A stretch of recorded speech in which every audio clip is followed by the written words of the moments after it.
ওদের অভিজাত্যে চোখ ধাঁধিয়ে যায়, আর আমাদের তো নুন আনতে পান্তা ফুরোয় অবস্থা। তাই নিজের মনের কথা বলে নিজেকে ছোট করতে চাইনি, কিন্তু আমি জীবনে সেই সুযোগটাই পেলাম না। হঠাৎ করে কাজ করতে করতে একটা দুর্ঘটনায় বাবা এই দুনিয়ার মায়া ত্যাগ করে চিরতরে বিদায়। আজ বহু বছর পর আমি দোল খেলছি।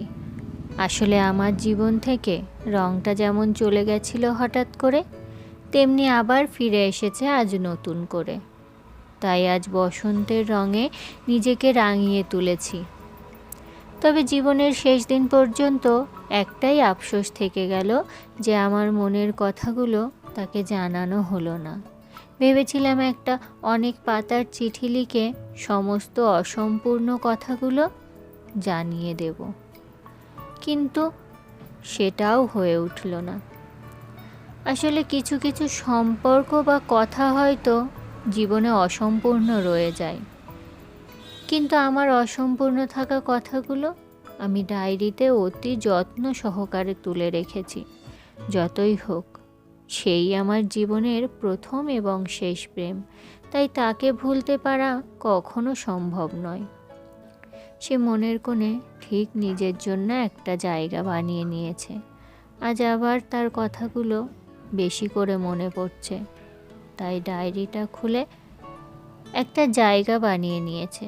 আজ আবার তার কথাগুলো বেশি করে মনে পড়ছে, তাই ডায়েরিটা খুলে পুরনো স্মৃতিগুলো মনে করে তাকে অনুভব করার চেষ্টা করছি। বসন্তকাল মানে চারিদিকে রঙের খেলা। প্রকৃতিও নিজেকে পলাশ ফুলের রক্তিম রঙে রাঙিয়ে নিয়েছে। বসন্ত আসলে মনের মধ্যে একটা প্রেমের ভাব জেগে ওঠে, আর আমি তখন সবে সবে যৌবনের প্রথম অধ্যায়ে পা রেখেছি।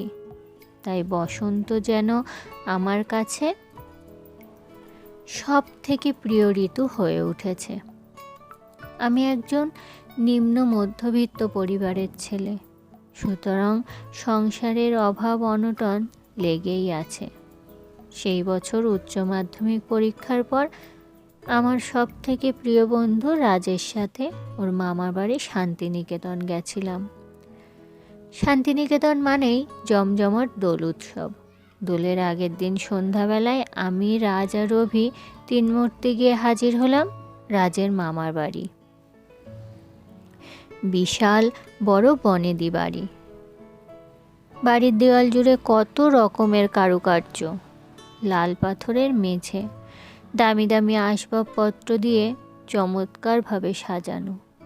দেখলে চোখ ধাঁধিয়ে যায়, কিন্তু আমার চোখ ধাঁধিয়ে গেছিল একজন অপরূপ সুন্দরী মেয়েকে দেখে। সে আর কেউ নয়, রাজের মামার মেয়ে ভূমিকা, যাকে এক কথাই বলে প্রকৃত সুন্দরী। মামা মামিকে প্রণাম করে যে ঘরে আমাদের থাকার ব্যবস্থা হয়েছে সেই ঘরে গিয়ে উঠলাম। ফ্রেশ হয়ে রাত্রের খাবার সেরে ঘরে গিয়ে ঘুমের দেশে জমিয়ে পাড়ি দেব বলে শুলাম, কিন্তু ঘুমের দেশে আমার আর পাড়ি দেওয়া হলো না। একে তো নতুন জায়গা, তার উপর রাত্রের খাওয়াটা একটু বেশিই হয়ে গেছে। আসলে এত ভালো ভালো রান্না দেখে নিজের লোভ সংবরণ করতে পারিনি। কথায় আছে না, লোভে পাপ আর পাপেই মৃত্যু।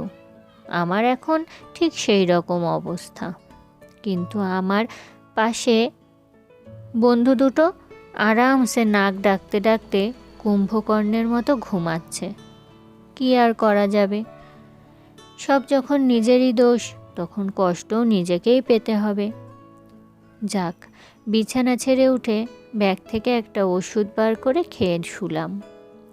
ভাগ্যিস মা ওষুধগুলো দিয়েছিল, না হলে যে আজ আমার কি হতো কে জানে।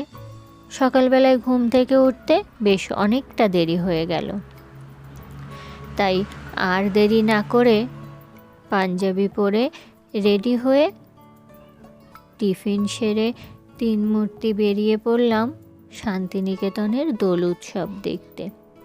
কিন্তু আমার চোখ সকাল থেকে যাকে খুঁজে চলেছে তার দেখা আর পেলাম না। কি সুন্দর! সবাই হলুদ শাড়ি পরে, মাথায় পলাশ ফুলের মালা দিয়ে, মুখে রং বেরঙের আবির মেখে নিজেদেরকে সাজিয়ে তুলেছে। কিছুক্ষণের মধ্যে আমার চোখের খোঁজ সার্থক হলো। আমাদের সামনে এসে ভূমিকা দাঁড়ালো। কি সুন্দর লাগছিল ওকে দেখতে। আমার মনে হচ্ছিল ওকে বলি, আমি তোমাকে ভালোবেসে ফেলেছি প্রথম দেখাতেই। তুমি আমার স্বপ্নে দেখা রাজকন্যা, তুমি আমার রঙে নিজেকে রাঙাবে ভূমি। কিন্তু না, আমার মনের কথাগুলো অসম্পূর্ণই থেকে গেল। সে আর মুখ ফুটে বেরোতে পারল না। ভূমি বলল, কিরে রাজ, এইভাবে দাঁড়িয়ে আছিস কেন? চুপচাপ রং খেলবি না? এই বলে রাজের গালে আবির মাখিয়ে দিল। রাজও দিল ভূমিকাকে আবির মাখিয়ে। আমারও খুব ইচ্ছে হচ্ছিল নিজের হাতে করে ভূমিকে রং মাখাই, কিন্তু সেই সাহসটুকু করে উঠতে পারিনি, কারণ আমাদের মধ্যে কোনো রকম কথাই হয়নি। দোল উৎসব দেখে আমরা পরের দিন সকালে আবার যে যার বাড়ি ফিরে আসলাম, কিন্তু আমার মনটা যেন মনে হলো ওখানেই রেখে এসেছি। জানি না আর কোনো দিনও দেখা হবে কি না আমার ভূমির সঙ্গে। এরপর আমরা কলেজে ভর্তি হলাম, নতুন নতুন অনেক বান্ধবী হলো। রাজ আর অভি জুটিয়ে প্রেম করতে লাগলো, কিন্তু ভূমিকে আমি ভুলতে পারিনি, তাই মনটা আর অন্য কাউকে দিতে পারিনি। ওটা শুধুমাত্র ভূমির। আমাদের আরও একবার দেখা হয়েছিল রাজের দিদির বিয়েতে। তখন আমাদের মধ্যে একটা বন্ধুত্ব গড়ে উঠেছিল ঠিকই, কিন্তু মনের কথাগুলো বলতে পারিনি। ভেবেছিলাম ভালো করে পড়াশুনো করে নিজের পায়ে দাঁড়িয়ে তখন বলবো, কারণ আমাদের আর ভূমিদের মধ্যে আকাশ পাতাল পার্থক্য। ওদের অভিজাত্যে চোখ ধাঁধিয়ে যায়, আর আমাদের তো নুন আনতে পান্তা ফুরোয় অবস্থা।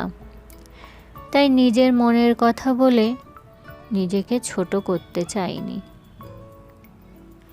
কিন্তু আমি জীবনে সেই সুযোগটাই পেলাম না। হঠাৎ করে কাজ করতে করতে একটা দুর্ঘটনায় বাবা এই দুনিয়ার মায়া ত্যাগ করে চিরতরে বিদায় নিল। সংসারের সমস্ত দায়িত্ব এসে পড়ল আমার ঘাড়ে। বাবার মৃত্যু হওয়ার জন্য বাবার কাজটা আমাকে করার জন্য প্রস্তাব দেওয়া হলো। মায়ের দেখাশোনা আর ভাইয়ের উজ্জ্বল ভবিষ্যৎ তৈরি করতে আমি পড়া ছেড়ে দিয়ে কাজ করতে শুরু করলাম। এইভাবে সমস্ত দায়িত্ব পালন করতে করতে কেটে গেল জীবনের দীর্ঘ 25টা বসন্ত। বাবার মৃত্যুর 4 বছর পর মাও আমাদের ছেড়ে চলে গেল। আমার আর মনের কথাগুলো চিঠিতে লিখে ভূমিকে দেওয়া হলো না, কারণ এই এত দীর্ঘ সময় কি আর আমার জন্য অপেক্ষা করে বসে থাকবে। তবে রাজের মুখে শুনেছিলাম ভূমির যার সাথে বিয়ে হয়েছে তারা খুব বড় লোক। ভূমি বিয়ের পরে বিদেশে থাকে। এইসব পুরনো স্মৃতি মনে করতে করতে আমি অতীতের পথে পাড়ি দিয়েছিলাম। বাস্তবে ফিরে আসলাম একটা আধো আধো কথা শুনে। কি হলো জ্যাঠাই, তুমি আমার সাথে রং খেলবে না? আমি বললাম, কেন খেলবো না সোনামা, তোমার সাথেই তো রং খেলবো আমি নতুন করে। এই হলো সেই ছোট্ট 5 বছরের সোনামা, যে আমার নয়নের মণি, আমার বেঁচে থাকার মূল মন্ত্র। এখন ওকে ঘিরেই আমার জীবন আটকে গেছে। আমার জীবনে আবার রং ফিরে এসেছে নতুন করে। ও হলো আমার ভাইয়ের মেয়ে বাসন্তী। অবশ্য নামটা আমিই রেখেছি, কারণ ও হলো আমার জীবনের নতুন বসন্ত। আজ ওর জন্য আমি আবার নতুন করে জীবনের রং খুঁজে পেয়েছি।